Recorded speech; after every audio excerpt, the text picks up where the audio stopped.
ఉప సలహాదారులు నియమించారు. ఈ 80-90 మంది సలహాదారులను నియమించి ప్రభుత్వానికి ఏ విధంగా వీళ్ళు సలహాలు ఇస్తున్నారో ఎవరికి అర్థం కాని పరిస్థితిలో ఉంటే మన రాష్ట్రానికి తీవ్రమైన ఆర్థిక సంక్షోభం ఏర్పడుతోంది. స్టేట్ ఎక్స్చెక్కర్లోంచి అనవసరంగా వీళ్ళకి నిధులు కేటాయించి డబ్బులు వృధా అవుతున్నాయని గౌరవ హైకోర్టులో కేసు వేసినప్పుడు, పిల్లేసినప్పుడు చీఫ్ జస్టిస్ గారు డివిజన్ బెంచ్ అది ఆ రోజున చాలా స్పష్టంగా దేనికోసం ఇంతమంది మీరు నియమించారు, దీనివల్ల ఎటువంటి సలహాలు రాష్ట్ర ప్రభుత్వానికి వస్తుంది, ఆ సలహాలు మీరు ఎక్కడ ఇంప్లిమెంట్ చేస్తున్నారా, ఇది అన్వారంటెడ్ అండ్ అన్నెసెసరీ అని కామెంట్స్ చేస్తూ మీ పనితీరు చూస్తుంటే రాబోయే రోజుల్లో జిల్లాలో ఉన్న కలెక్టర్లకు కూడా మీరు సలహాదారులు నియమిస్తారేమో అని ఆ రోజున డివిజన్ బెంచ్ చాలా తీవ్రమైన విమర్శలు చేశారు. అసలు లిస్ట్ ఎక్కడుంది, ఎంతమంది అడ్వైజర్స్ ఉన్నారు, వీళ్ళు ఏ విధంగా ప్రభుత్వానికి సలహాలు ఇస్తున్నారు, దీనిపైన సమగ్ర నివేదిక కావాలని ఆ రోజున డివిజన్ బెంచ్ గౌరవ హైకోర్టులో ఉన్న పెద్దలు అడిగినప్పుడు రాష్ట్ర ప్రభుత్వం సడన్గా వాళ్ళకి గుర్తొచ్చి మార్చ్ 2023లో అంటే సుమారు 11 నెలలు అయింది, కొత్త విధానం తీసుకొస్తున్నాం ఈ అడ్వైజర్స్ నియామకంలో అని చెప్పి వీళ్ళు ఖచ్చితంగా ఎవరైతే మేము నియమించామో అడ్వైజర్స్గా వీళ్ళు పబ్లిక్ సర్వెంట్స్ అంటే ప్రజాసేవకులు, వీళ్ళు చేసే ప్రతి పని కూడా డిశ్చార్జింగ్ ఆఫ్ పబ్లిక్ డ్యూటీ అంటే ప్రభుత్వంలో ఉన్న ఒక ఎంప్లాయీకి వర్తించే విధి విధానాలని ఈ శాఖలో ఉన్న వివిధ అడ్వైజర్స్కి కూడా ఇదే వర్తిస్తుందని ఒక కొత్త పాలసీ తీసుకొస్తున్నామని 2023 మార్చిలో రాష్ట్ర ప్రభుత్వం గౌరవ హైకోర్టుకి నివేదిక అందించి ఆ రోజున వాళ్ళు చెప్పారు.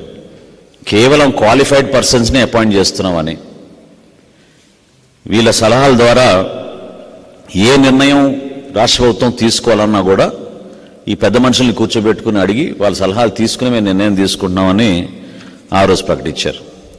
మరి ఇన్ని రోజుల నుంచి వీళ్ళకి జీతాలు, వీళ్ళందరికీ accommodation, vehicles, personal staff, telephone బిల్లులు, వీళ్ళు వాడుకోవడానికి మొబైల్ ఫోన్లు, ఇవన్నీ కూడా ప్రభుత్వం వాళ్ళకి అందిస్తూ ఉంటే ఒకరిద్దరు పాపం చాలా బాధతోటి ఈ విధంగా మనం ప్రభుత్వ డబ్బుని వృధా చేయకూడదు, మన సర్వీసెస్ దేనికి ఉపయోగించుకోవడం లేదు, ముఖ్యమంత్రిని కలవాలన్నా కలవలేకపోతున్నాం, ముఖ్యమంత్రి గారి సలహాదారులని నియమించుకోబడ్డ వ్యక్తులు కూడా కనీసం ముఖ్యమంత్రి గారిని కలవలేకపోతున్నారు. అందులో ప్రధానంగా అటువంటి కాన్షియస్ ఉన్న వాళ్ళు ఎవరైతే మనం కొంచెం విలువలతో కూడిన వ్యక్తులు ఉన్నారో ఒకరిద్దరు రాజీనామా కూడా చేసి వెళ్ళిపోయారు. అందులో సుభాష్ గార్గ్ గారు ఒకళ్ళు. సుభాష్ గార్గ్ గారు భారతదేశానికే ఫైనాన్స్ సెక్రటరీగా పనిచేశారు. ఆయన కూడా లాభం లేదు, ఈ పరిస్థితి ఇక్కడ ఉన్న వ్యవస్థని మనం సరిచేయలేమని చెప్పి ఆయన కూడా అపాయింట్మెంట్ అయిన కొన్ని నెలల్లోనే ఆయన రాజీనామా చేసి వెళ్ళారు. రామచంద్రమూర్తి గారు మీ అందరికీ సుపరిచితం పెద్దలు, ఆయన కూడా రాజీనామా చేసి వెళ్ళారు. నాకు బాగా సన్నిహితులు జుల్ఫీ గారని, ఆయనైతే కనీసం జీతం కూడా తీసుకోవడం లేదు, జీతం తీసుకోకుండా ప్రభుత్వానికి పనిచేస్తానని ఆయన అడ్వైజర్గా ఈరోజు రాష్ట్ర ప్రభుత్వానికి ఉన్నారు. సుమారు 80-90 అడ్వైజర్లకి ఇప్పుడు వరకు ఈ రాష్ట్ర ప్రభుత్వం వెచ్చించింది ఎంత అంటే అందరూ కూడా ఆశ్చర్యపోతారు. ఇప్పటి వరకు వాళ్ళు వెచ్చించింది సుమారు 700 కోట్ల రూపాయలు. 700 కోట్ల రూపాయలు వీళ్ళు ఖర్చు పెట్టారు. 680 కోట్లు టు బి స్పెసిఫిక్.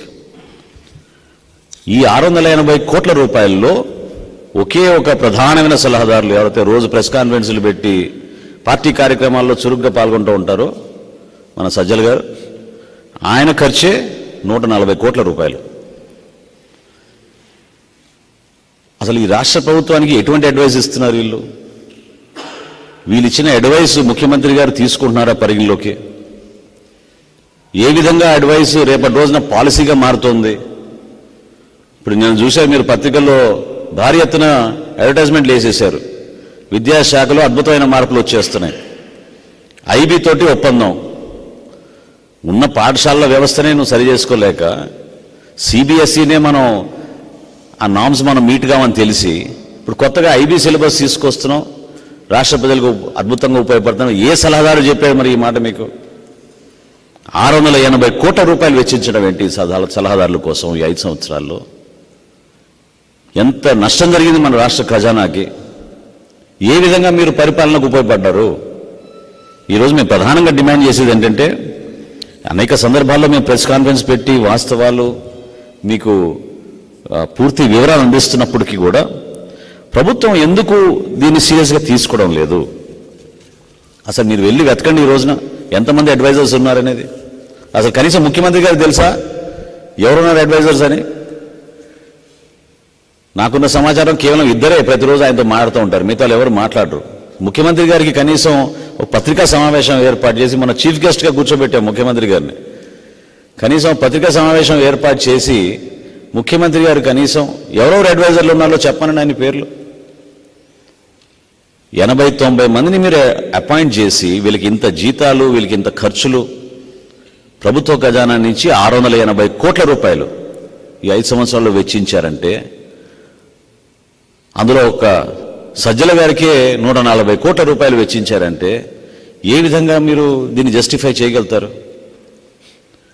హైకోర్టు చాలా స్పష్టంగా చెప్పింది, unwarranted unnecessary expenditure, unaccounted for. అసలు ఎంతమంది అడ్వైజర్ని అపాయింట్ చేశారో కూడా లెక్కలేదు వీళ్ళ దగ్గర. ఖచ్చితంగా మేము డిమాండ్ చేసేది ఏంటంటే, ఈ రోజున జనసేన పార్టీ నుంచి ఈ అడ్వైజర్ని మీరు అపాయింట్ చేసింది లిస్ట్ మీరు ముందు పబ్లిష్ చేయండి. రాష్ట్ర ప్రజలకు తెలియాలి ఎవరెవరు ఏ శాఖ కోసం ఏ పని కోసం మీరు అపాయింట్ చేశారు. అదేవిధంగా వీళ్ళు ఎటువంటి సలహాలు మీకు ఇచ్చారు, ఇచ్చిన సలహాలని మీరు ఎక్కడైనా ఇంప్లిమెంట్ చేశారా? ఇదేమైనా పాలసీగా మారిందా? దేనికోసం మీరు వీరందరినీ తీసుకొచ్చారు?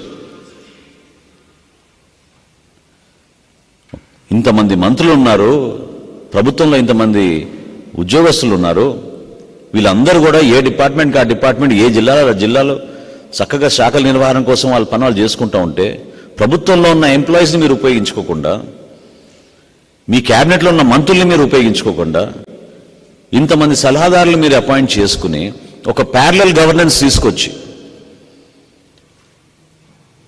రాష్ట్ర ఖజానా నుంచి 680 కోట్ల రూపాయలు వీళ్ళ కోసం వెచ్చిస్తే ఖచ్చితంగా దీనిపైన సమగ్రమైన ఎంక్వైరీ జరగాలి.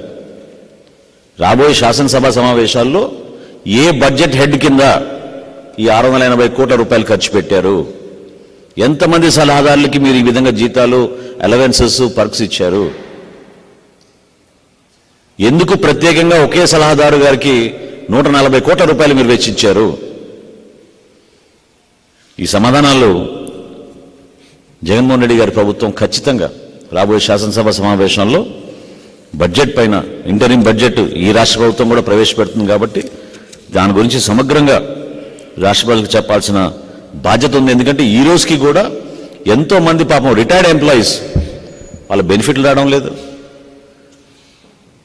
వాళ్ళ బిడ్డలు పెళ్లి చేసుకోవాలన్నా, చదివించుకోవాలన్నా, ఒక ఇల్లు కట్టుకోవాలన్నా వాళ్ళ బెనిఫిట్స్ వాళ్ళు జమ చేసిన బెనిఫిట్సే మీరు తిరిగి ఇవ్వకుండా ఎంప్లాయీస్ని మీరు ఈ విధంగా ఇబ్బంది పెట్టి, ప్రభుత్వంలో ఉన్న ఎంప్లాయీస్ని ఎందుకు ఈ సలహాదారుల వ్యవస్థని మీరు ఈ విధంగా పెంచారు అని మేము ప్రశ్నిస్తున్నాం.